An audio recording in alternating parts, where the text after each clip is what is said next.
नमस्कार दोस्तों, मेरा नाम आदेश है। आज हम बात करेंगे रिवर लैंडफॉर्म्स के बारे में, यानी कि नदी के द्वारा बनाई जाने वाली भू आकृतियों के बारे में। दरअसल रिवर जब अपनी शुरुआती अवस्था में होती है तो ये चट्टानों को काटकर इरोजनल लैंडफॉर्म्स का निर्माण करती है। ठीक है, उसमें आते हैं V shape valley, gorge, canyon, waterfalls, rapid, potholes and river traces. इन सब को हम डिटेल में एनालिसिस करेंगे अपनी इस लेक्चर में। उसके बाद हम बात करते हैं डिपोजनल लैंडफॉर्म्स की। डिपोजन का मतलब होता है जब कोई नदी किसी चट्टान को अपरदित यानी कि इरोड करती है, उसके बाद उसका जो मलबा होता है, वो मलबा जब किसी झील में यानी कि डिप्रेशन में जाकर इकट्ठा हो जाता है तो उसको बोलते हैं डिपोजनल लैंडफॉर्म्स। यानी कि उसके द्वारा बहुत सारी भू-आकृतियों का निर्माण होता है। उसमें क्या क्या आता है, जैसे कि alluvial fans, flood plains, natural levees, meanders, oxbow lake, deltas. इस लेक्चर का मकसद यही है कि हम इन सभी टॉपिक को डिटेल्स में पढ़ेंगे और यूपीएससी में अगर क्वेश्चन आ जाता है तो वो इजीली हमारा हैंडल हो जाए। दरअसल ये जो चैप्टर है, यहाँ से हर साल 2 से 3 क्वेश्चन यूपीएससी में और स्टेट पीसीएस में पूछ लिए जाते हैं, इसलिए भी ये बहुत ज्यादा इंपॉर्टेंट हो जाता है हमारे लिए। आप अगर इस लेक्चर को पूरा करते हो तो मैं ये दावा कर सकता हूँ यहाँ से आपका 1 से 2 क्वेश्चन जरूर बनेगा। चलिए शुरू करते हैं। देखो, सबसे पहले आता है विषय वैली। 1 मिनट दीजिए। देखो, सबसे पहले आता है we shape valley. We shape valley का मतलब होता है जब रिवर किसी चट्टान को इरोड यानी कि अपरदित करती है तो इस प्रकार की आकृति बन जाती है, यानी कि वी के आकार की। इसको बोलते हैं V shape valley. We shape valley commonly हमें देखने को मिलती है जहां से नदी का उद्गार होता है, जैसे कि हिमालय से बहुत सारी नदियां निकल रही है तो हिमालय में हमें वी शेप वैली देखने को मिलेगी। दरअसल ये यूथ अवस्था में मिलने वाली नदी है। ठीक है, और ये फास्ट फ्लोइंग रिवर्स होती है, बहुत तेज धारा वाली रिवर्स होती है। ये क्या करती है, ये चट्टान को इजिली इरोड कर देती है। ठीक है, उससे बनते हैं विशिप वैली। इसके कुछ एग्जाम्पल है, जैसे कि कोलोराडो रिवर होगी यूएसए में। ठीक है, यहाँ में ग्रेट कैनियन भी देखने को मिलेगा। इंडस रिवर हो गई, ब्रह्मपुत्र हो गई, यांगजे रिवर हो गई। ये सब हिमालय से निकलने वाली है, इंडस, ब्रह्मपुत्र। ठीक है, इसको यांगजे भी कहते हैं।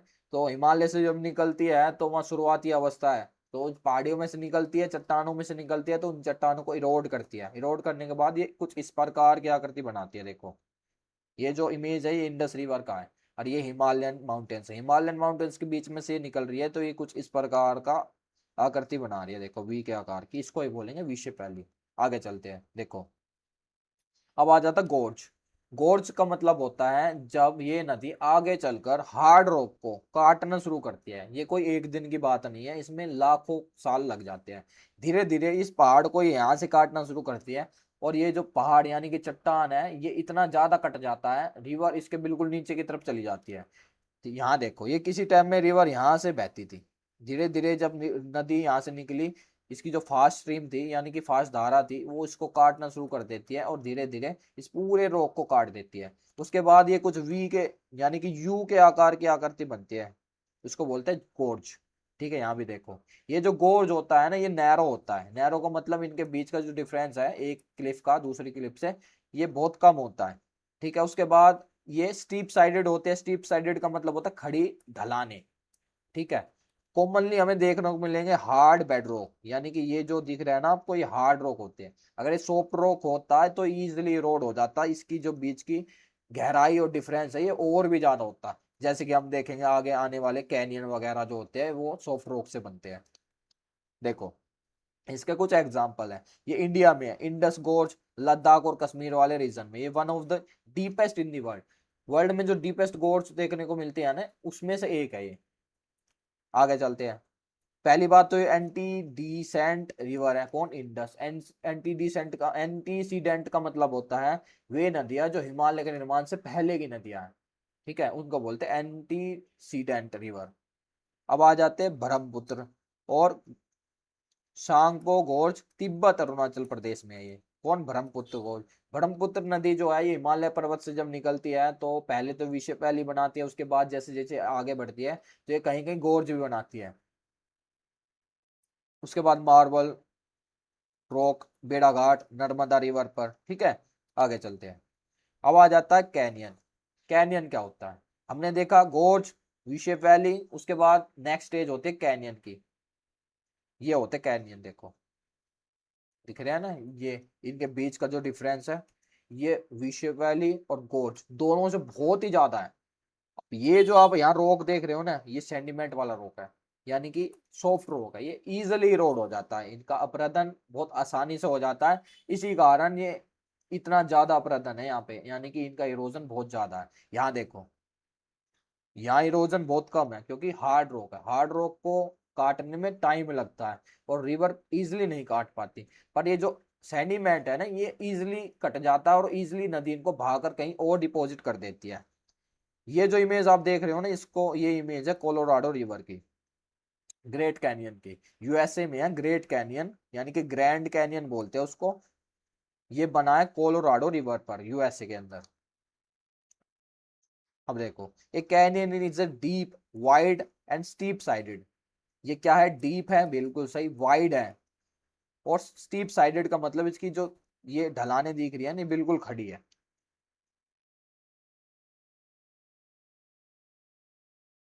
Valley curved by the river through prolonged vertical erosion, horizontally layer sedimentary rock. ये देखो, ये बहुत इंपॉर्टेंट है। कभी कभार क्वेश्चन आ जाएगा कि कैनियन जो है वो सॉफ्ट रॉक से बनते हैं, ये पूछ लिया जाएगा, स्टेटमेंट दिया जाएगा कैनियन जो है वो हार्ड रॉक से बनते हैं। तो बच्चे सोचेंगे हाँ बनते होंगे, तो इसको सही करके आ जाएंगे, बट गलत है। ये ध्यान दो, कैनियन बनते हैं सेडिमेंट यानी कि सॉफ्ट रॉक से। इसी कारण इनका आकार ज्यादा बड़ा होता है। किससे? वैली से और गोर्ज से।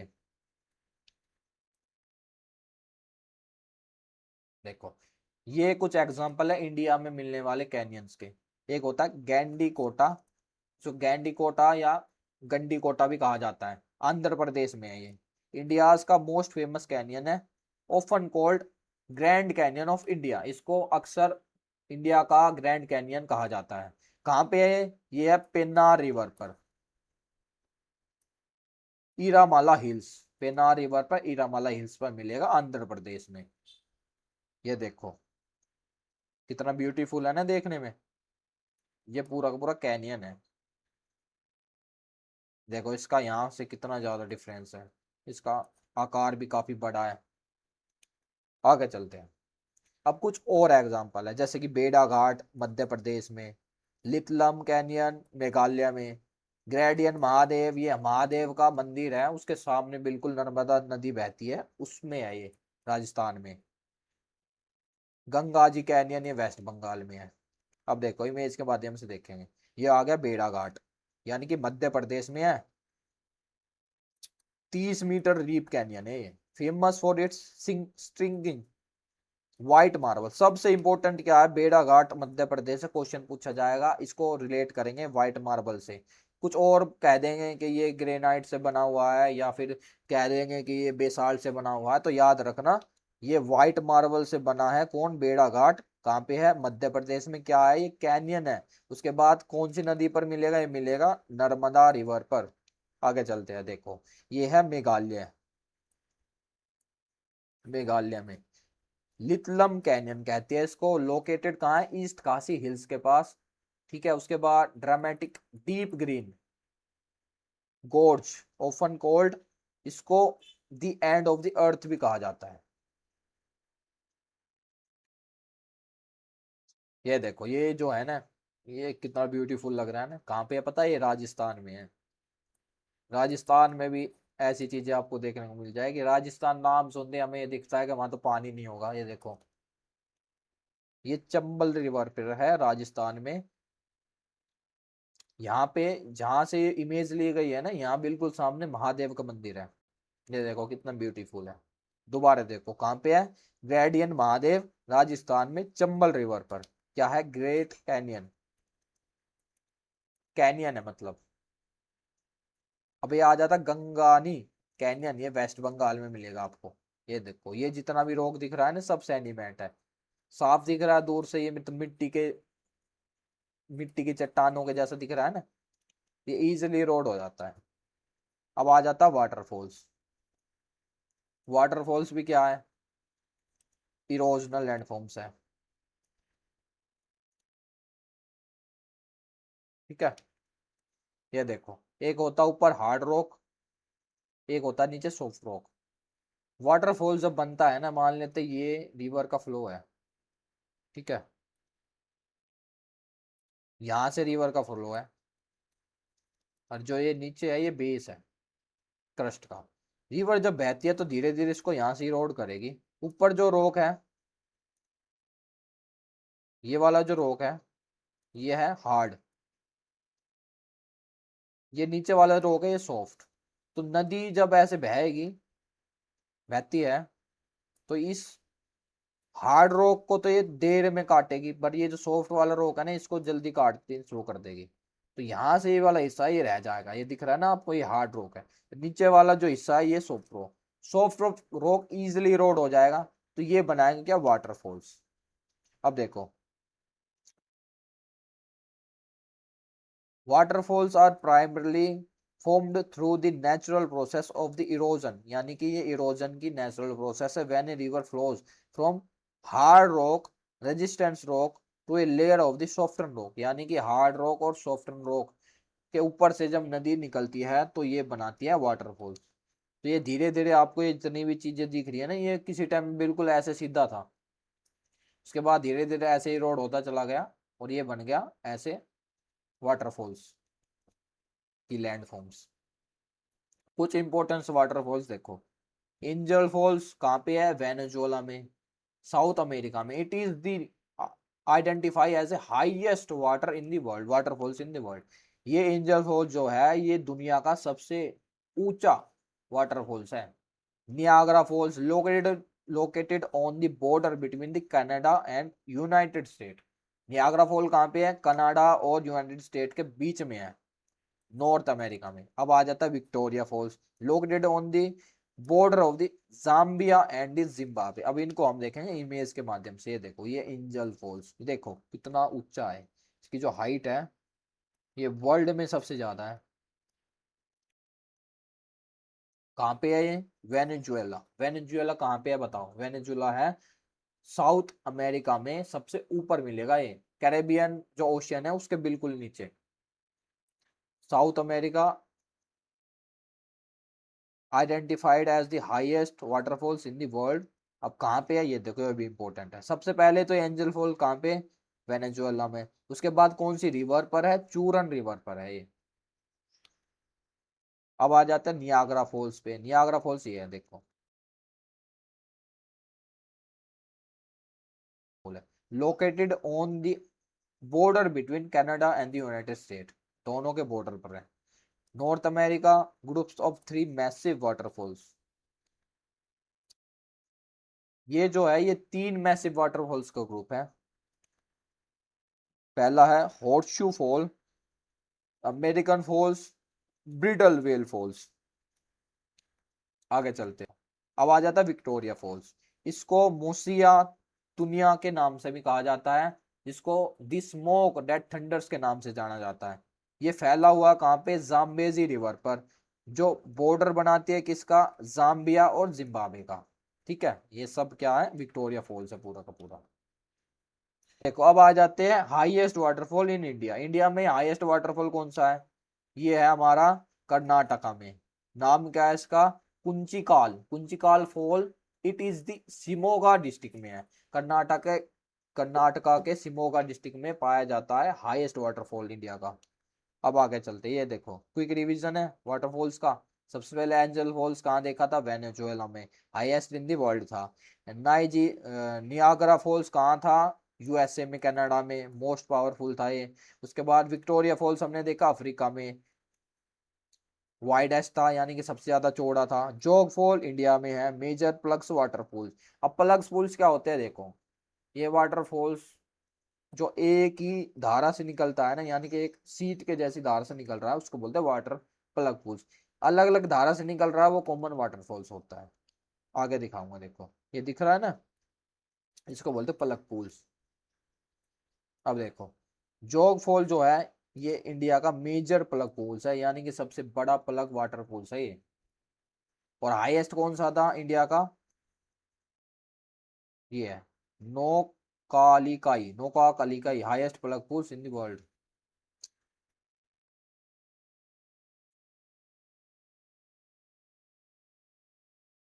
अब ये देखो, ये जोग है कर्नाटका में, ये नौकाकलिकई वाटरफॉल्स मेघालय में, ये दूध सागर वाटरफॉल्स कहाँ है, गोवा में।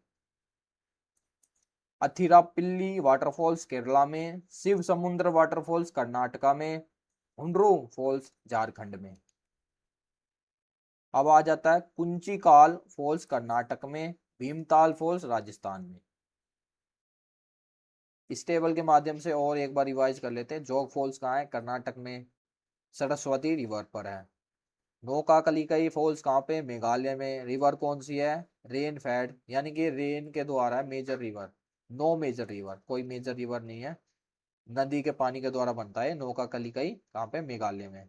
उसके बाद आ जाता है दूध सागर फॉल्स गोवा में, कहाँ पे है, मंडोवी रिवर में। अथिरीपिल्ली अथिरीपिल्ली फॉल्स केरला में, चालाकुडी रिवर पे। उसके बाद आ जाता है शिव समुद्र फॉल कर्नाटका, कावेरी रिवर पे। हुंड्रू फॉल्स झारखंड में, सुवर्णरेखा रिवर पे। फिर आ जाता है कुंचिकाल फॉल्स कर्नाटक में, वाराणसी वाराही रिवर पर, कहाँ पे, वराही रिवर पर। भीमताल राजस्थान में है, मेनाली रिवर पर। ठीक है, ये बहुत इंपॉर्टेंट फैक्ट्स हैं, इनको रिवाइज कर लेना। अब आ जाता है वाटरफॉल्स के द्वारा बनाए बनने वाली आकृतियां। देखो ये वाटरफॉल्स, ये कैसे गिर रहा है, ये आप यहाँ आकृति देख रहे हो ना, ये सीढ़ी के जैसी ही दिख रही है ना, कुछ इस तरीके से देखो। यहाँ से पानी गिरा फिर गिरा फिर गिरा फिर गिरता है, इसको बोलते हैं कैटरैक्ट्स। क्या बोलते हैं, कैटरैक्ट्स। आगे चलते हैं, ये आता है रैपिड। फिर रैपिड का मतलब होता है जब ऐसे नदी की स्ट्रीम, यानी कि जब नदी पर्वत से नीचे उतरती है, तो उतरते समय ऐसे बड़े बड़े पत्थर होते हैं, यानी कि रॉक की चट्टाने होती है, उनमें से जब नदी निकलती है तो उसकी बहुत ज्यादा स्पीड होती है। इस वजह से इस ये जो धारा आपको दिख रही है, जो आकृति दिख रही है, इसको बोलेंगे हम रैपिड्स। ठीक है। कैटरैक्ट्स क्या आता है, ये सीढ़ी नुमा आकृति थी जहां से पानी नीचे गिर रहा था। अब आगे चलते हैं प्लग पूल्स। प्लग पूल्स हमने देखा था ना, प्लग्स वाटरफॉल्स देखे थे। ये प्लग्स वाटरफॉल्स है और ये प्लग पूल्स है। Plug pools is a deep circular depression in a river bed curved out directly at the base of the waterfalls। देखो ऊपर से जब पानी गिरता है एक ही सीट में, यानी कि एक सीट का मतलब होता है एक ही धारा से, तो क्या होता है, ये जो आपको गड्ढा दिख रहा है ना, ये ऐसा गड्ढा बनता है, तो इसको बोलते हैं प्लग पूल्स। अब देखो, अब आ जाता पोर्ट होल्स। पोर्ट होल्स ये बनते कैसे, सबसे पहले तो कंकर जो है, ये किसी गड्ढे में जब कंकर फंस जाते हैं तो पानी का जब बहाव आता है ऐसे, तो ये कंकर ऐसे राउंड राउंड सर्कुलेट होते हैं इसमें गड्ढे के अंदर। फिर ये इस गड्ढे को इरोड कर देते हैं, धीरे धीरे गड्ढा ऐसे होते है शुरू में, उसके बाद ये ऐसा बनता है, उसके बाद ये एंड में कुछ इतना बड़ा हो जाता है, मतलब ये काफी बड़े बड़े हो जाते हैं इरोड के कारण। इसके अंदर बहुत सारे कंकर होंगे, जब ये धारा ही चलेगी तो ये ऐसे ही सर्कुलेट होंगे, इसको चारों दिशाओं में से इरोड, यानी कि इनका अपरदन कर देंगे, तो बनेगा क्या, पोर्ट होल्स। अब आ जाते पैनी प्लेन्स। पैनी प्लेन्स क्या है, पहले तो देखो ये आपको दिख रही है आकृति, किसी टाइम में यहाँ माउंटेन्स हुआ करते थे। इरोजन यानी कि अपरदन के कारण ये माउंटेन धीरे धीरे घिसना शुरू होते हैं, उसके बाद इनका जब अपरदन होता है, तो ये माउंटेन दिख रहे हैं आपको, ये देखो ये रॉक दिख रहा है, ये यहाँ से सारा का सारा जो भी मलबा सेंटीमेंट है, ये कहीं और जाकर इकट्ठा हो जाता है, और यहाँ जो इनकी ऊंचाई थी ये कम हो जाती है, इसको ही बोलते हैं एलिवेशन। यानी कि पर्वत जब इरोड होते हैं, उसके सबसे लास्ट की जो स्टेज होती है इरोजन की, उसको बोलते हैं पेनिप्लेन्स। अब देखते हैं रिवर्स, ग्लेशियर्स, विंड, यानी कि रिवर, ग्लेशियर और विंड, ये तो इनके एजेंट होते हैं जो इनको इरोड करते हैं। Break off and carry away rock fragmented from the mountain, यानी कि पर्वतों से रॉक को, फ्रेगमेंट को, सेंडिमेंट्स को बहाकर कहीं और ले जाते हैं।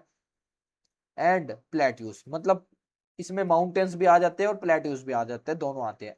As a result this landforms mountains and the plateaus are gradually lowered, यानी कि ये बिल्कुल लो हो जाते हैं, and their rough surface smooth out from the near by the planes.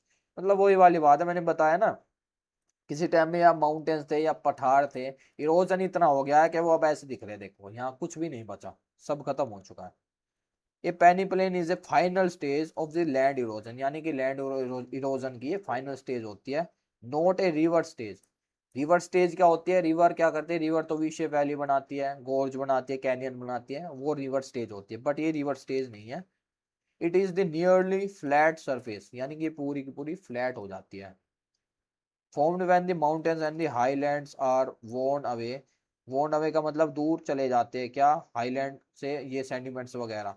अब इसके एजेंट क्या है, ये एक दिन में घटने वाली घटना नहीं है, इसमें लाखों साल लग जाते हैं। अब देखो इसके agent, reverse, weathering, winds, ground waters, ये सब इसके एजेंट हैं जिनके द्वारा ये घटनाएं घटती है। देख लिया ना पेनी प्लेन्स क्या है, जब माउंटेन्स पठार वगैरह पूरे इरोड हो जाएंगे तो कुछ ऐसा मैदान बचेगा, उसको बोलेंगे पेनी प्लेन्स। अब आ जाता है लैंड फॉर्म्स बाय द डिपोजन्स। इस इससे पहले हमने देखा था इरोजन, अब हम देखेंगे लैंड फॉर्म्स बाय डिपोजन, यानी कि डिपोजन के द्वारा बनने वाले लैंड फॉर्म्स। सबसे पहला आता है एलुवियल फैंस। ये कहाँ होते हैं, पर्वतों के बिल्कुल जड़ में, यानी कि उनके किनारों पे जब सेडिमेंट आकर ऐसे इकट्ठा हो जाता है, यानी बह जाता है। तो ये जो आप लोग दिख रहा है ना सेडिमेंट्स है, ग्रेवल सैंड वगैरह, तो इसको बोलते हैं alluvial fans. A alluvial fans is a triangle shaped deposit. आमतौर पर ये ट्रायंगल शेप के जैसे दिखते हैं, ये देखो दिख रहे हैं ना। डिपॉजिट ए ग्रेवल सैंड, अब इसमें क्या क्या होता है, gravel sand, smaller sediments, known as the alluvial fans. It forms when fast flowing mountain stream, जब फास्ट चलने वाली नदी की जो धाराएं होती है वो सेडिमेंट को बहाकर किनारों पर इकट्ठा कर देती है, वही वाली बात है जो मैंने बताया। आगे चलते हैं। अब आ जाते लेवीज। लेवीज टू टाइप्स के हो सकती है, पहली होते हैं नेचुरल, दूसरी होते हैं मैन मेड। ये दिख रहे हैं यहाँ पे, ये मैन मेड है, ये नेचुरल है। मैन मेड और नेचुरल लेवीज, पहले देखते हैं लेवीज क्या होती है। लेवीज एक हॉरिजॉन्टल लाइंस है या फिर कोई रुकावट है जो नदी के किनारे पर होती है, जैसे ये नदी है, इसके किनारों पे ये दिख रहा है ना, ये तो नेचुरल है। ये दीवारें है, ये हॉरिजॉन्टली यानी कि इसके साथ साथ पैरेलल चलती है, ये इसको बोलते हैं लेवीज। ये लेवीज है, पूरी पूरी ये लेवीज है। देखो इधर देखो, ये लेवीज इज ए एलोगेटेड रिज और embankment build along the bank, यानी कि नदी के किनारे पर बनाया जाने वाला एक एम्बार्कमेंट या ब्रिज है, क्या लेवीज। लेक यानी कि रिवर और लेक और ओशियन प्रिवेंट फ्लडिंग, इसका काम क्या होता है, ये फ्लड से रोकता है। अब मान लेते हैं यहाँ फ्लड आएगा, इसका नदी की धारा जब बढ़ेगी तो ये जो किनारे है ये ज्यादा ऊंचे हैं, तो ये इस पानी को रोक लेंगे, यहाँ फैलने नहीं देंगे। यही काम यहाँ पे भी होगा, बट ये मैन मेड है। आगे चलते हैं। अब आ जाता डेल्टास। देखो मुख्य बात क्या है, रिवर डेल्टा क्या होता है, ये सेंडिमेंट जब नदी बहाकर लाती है तो उसके द्वारा जो ये जो सेंडिमेंट इकट्ठा कर दिया जाता है नदियों का समुंदर के किनारों पर, उनको बोलते हैं रिवर डेल्टा। अब आ जाता है meandering river and oxbow lake. सबसे पहले तो देखो ये जो आपको ये इस तरीके से आकृति दिख रही है ना, इसको बोलते हैं मेंडरिंग, यानी कि सांप के जैसी आकृति। ये देखो मेंडरिंग बोलते हैं इसको।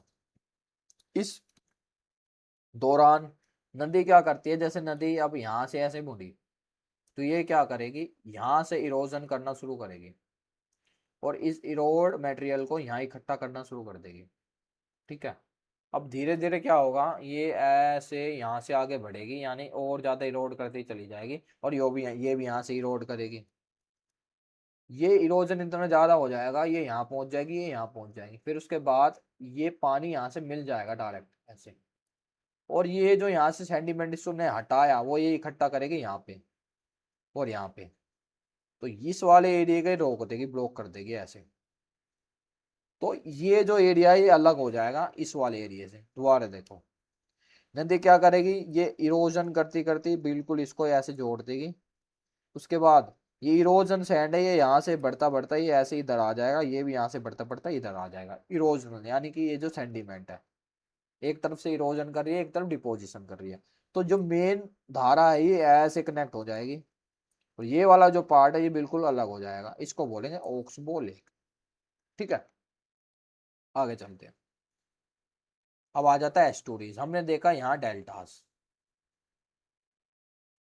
ये डेल्टास था यानी कि सेंडिमेंट से बन रहे थे ये रिवर के माउथ पे। अब देखें मैं एस्टूरीज। एस्टूरीज होती है जहाँ सेंडिमेंट नहीं मिलते। ठीक है। ये आप जो देख रहे हो ना, ये जो पानी एंड में समुद्र से यानी कि ओशन से मिलता है जिस रास्ते से, उसको बोलते हैं एस्टुरीज। यानी कि एक पाथ है जिस पाथ से रिवर का पानी और समुद्र का पानी एक होता है, इस पाथ को बोलते हैं एस्टोरीज। इस एस्टोरीज का सेंडिमेंट से कोई रिलेशन नहीं होता। जब हम वेस्टर्न घाट की बात करते हैं तो वेस्टर्न घाट में हमें एस्टोरीज देखने को मिलती है, क्योंकि वहाँ का जो रोक है हार्ड रोक है और वहाँ सेंडिमेंट नहीं मिलते। बट हम जब ईस्टर्न घाट की बात करते हैं तो ईस्टर्न घाट पर हमें देखने को मिलता है सेंडिमेंट, और सेंडिमेंट से बनता है डेल्टास। तो डेल्टास कहाँ है? ईस्टर्न घाट पे। और एस्टोरीज कहाँ पे है? इंडिया के वेस्टर्न घाट पे। अब पढ़ेंगे ड्रेनेज पैटर्न। यानी कि नदी का जो अपवाह तंत्र होता है, उस अपवाह तंत्र के द्वारा जो आकृति बनती है, यानी कि उनका जो ड्रेनेज पैटर्न होता है। मान लेते हैं ये एक नदी है, इसमें एक नदी यहाँ से मिलती है, एक यहाँ से मिलती है, एक यहाँ से मिलती है, एक यहाँ से मिलता है। ये जो इसकी आकृति बन रही है, इस आकृति को नाम दिया गया है, उनको बोलते हैं ड्रेनेज पैटर्न। अब आगे चलते हैं। देखो, इस ड्रेनेज पैटर्न को बोलते हैं डेंड्रियाटिक ड्रेनेज पैटर्न। ये ट्री के आकार का होता है। ये देखो, ऐसा लग रहा है जैसे ट्री की ब्रांचेज हैं, यानी कि ये टहनियाँ हैं ट्री की। ये मेन टहनी है, ये इसकी सब टहनियाँ यानी कि सब ब्रांचेज है। ये ट्री के जैसा लग रहा है ना, तो इसको बोलते हैं डेंड्रियाटिक ड्रेनेज पैटर्न। इसके कुछ एग्जाम्पल है। हमारे जो नॉर्थ प्लेन्स है, इनमें इंडस, गंगा, ब्रह्मपुत्र जो नदी है, ये ड्रेनेज पैटर्न कौन सा बनाती है? डेंड्रियाटिक ड्रेनेज पैटर्न बनाती है। अब आ जाता है रेडियल। रेडियल ड्रेनेज पैटर्न कौन सा होता है? जब सेंटर से चारों दिशाओं में नदी निकलती है ऐसे, उसको बोलते हैं रेडियल ड्रेनेज पैटर्न। इसके एग्जाम्पल कौन से हैं? अमरकंटक से निकलती है नर्मदा और सोन। ठीक है, नर्मदा जो सोन निकलती है, ये पैटर्न है किसका? रेडियल पैटर्न का। उसके बाद आ जाता है trellis pattern. Trellis drainage pattern. Trellis drainage pattern is a drainage pattern in which main river flow parallel to each other. यानी कि ये दिख रहा है ना, ये मेन रिवर है, ये इसमें पैरेलल फ्लो कर रहा है। इसकी जितनी भी ट्रिब्यूटरीज हैं, इनको बोलेंगे ट्रेलिस ड्रेनेज पैटर्न। ये जॉइंट होती है कौन? इसकी ट्रिब्यूटरी 90 डिग्री पर। देखो ये है, ये जॉइंट हुई, ये बना 90 डिग्री का एंगल, तो इसको बोलेंगे ट्रेलिस ड्रेनेज पैटर्न। इसके कुछ एग्जांपल हैं। Upper part of Himalayas range, Indus, Ganga, Brahmaputra, upper वाले पार्ट में जब ये निकलती है तो ये इस प्रकार की आकृति बनाती है, ट्रेलिस ड्रेनेज पैटर्न। अब आ जाता है सेंट्रीपिटल ड्रेनेज पैटर्न। इसमें क्या है? इसमें एक डिप्रेशन या एक झील होती है, उसमें चारों दिशाओं से नदी आकर अपना पानी गिराती है, उसको बोलते हैं सेंट्रीपिटल, यानी कि केंद्रित। अब देखो, ये centripetal drainage pattern is a river system in which stream and reverse flow inward. Inward का मतलब अंदर की तरफ फ्लो कर रही है। टूवर्ड ए सेंट्रल डिप्रेशन, यानी कि बीच में एक झील या गड्ढा है, उसकी तरफ मूव करती है। अब इसके कुछ एग्जाम्पल भी है, वो भी देखेंगे। देखो, जैसे कि लोकट लेक, लोक टक लेक मणिपुर में, इसको हम फुमडी के नाम से भी जानते हैं। सांबर लेक राजस्थान में है। उसके बाद डेड सी बेसिन मिडल ईस्ट में। काठमांडू काठमांडू वैली नेपाल में। रायगढ़ डूम्स इंडिया में। ये सब किसके एग्जाम्पल है? ये सब एग्जाम्पल है सेंट्रीपिटल ड्रेनेज, जिसमें केंद्र की तरफ फ्लो होगा नदियों का, सारी नदियों का। अब इसमें एक चीज और होती है, ये क्लोज बेसिन होता है, यानी कि यहाँ से पानी कहीं बाहर नहीं जाता। ये बहुत इंपॉर्टेंट बात है। आगे चलते हैं। अब आ जाता है पैरेलल ड्रेनेज पैटर्न। इसमें क्या होता है? नदी की जो स्ट्रीम है उसके साथ सहायक नदी की स्ट्रीम भी साथ साथ चलती है, उसको बोलते हैं पैरेलल ड्रेनेज पैटर्न। इसके एग्जाम्पल कौन से? देखो, वेस्टर्न घाट में गोदावरी, कावेरी, कृष्णा, तुंगभद्रा। अब आ जाते हैं रेक्टेंगुलर ड्रेनेज पैटर्न में। रेक्टेंगुलर ड्रेनेज पैटर्न में क्या होता है? ये रेक्टेंगुलर टाइप की आकृतियां बनाती है। देखो, दिख रहा है ना ये मोस्टली हमें देखने को मिलेगा कहाँ? देखो, tributary streams make sharp bands, यानी कि ये शार्प बैंड लेती है। ये दिख रहा है, शार्प बैंड का मतलब ये एकदम से मुड़ गई, ये फिर मुड़ गई, ये इधर से देखो मुड़ी फिर मुड़ी, शार्प बैंड यानी कि शार्प टर्न ले रही है। इसके कुछ एग्जांपल है, चंबल, बेतवा, केन। मोस्टली हमें हार्ड रॉक वाले रीजन। अब आ जाता मरीन इरोजनल लैंडफॉर्म्स, इसको हम अगली वाली क्लास में कवर करेंगे। फिलहाल अपनी क्लास को यहीं ख़त्म करते हैं। और अगर आपको क्लास अच्छी लगे तो इसको लाइक करो और इसको शेयर करना ना भूलें। ठीक है। और अगली क्लास की इंफॉर्मेशन के लिए चैनल को सब्सक्राइब कर दीजिएगा। धन्यवाद।